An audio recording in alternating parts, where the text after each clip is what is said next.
tamilcinemanew.in. வேலூரில்தான் இச்சோக சம்பவம் நடந்துள்ளது. வசந்தபுரத்தை சேர்ந்த குமார் டாஸ்மாக் கடையில் கண்காணிப்பவராக வேலை செய்து வந்தார். நெடுஞ்சாலையில் கடைகள் மூடப்பட்டதால் அவர் வேலை இழந்தார். கடன் தொல்லை அதிகமாக இருந்த நிலையில் மனைவியுடன் அடிக்கடி சண்டை வந்ததாக கூறப்படுகிறது. இந்நிலையில் சம்பவம் நடந்த அன்று கணவன் மனைவி இடையே சண்டை ஏற்பட்ட நிலையில் குமார் தனியாக ஒரு அறையில் தூங்கி சென்று விட்டார். அப்போது குழப்பத்தில் இருந்த குமாரின் 33 வயதான மனைவி வாணி தூங்கிக் கொண்டிருந்த தனது 7 வயது மகளை தூக்கில் தொங்கவிட்டுள்ளார். அவர் துடிதுடித்து உயிரிழந்தார். பின்னர் 5 வயது மகனை எழுப்பி தூக்கில் தொங்கவிட முயற்சித்துள்ளார். ஆனால் அந்த சிறுவன் கதறி அழுது ஓடி வந்துள்ளான்.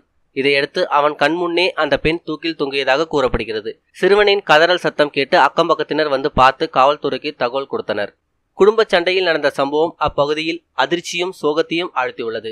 மேலும் இதுபோல செய்திகளுக்கு லைக் மற்றும் சப்ஸ்கிரைப் செய்யவும்.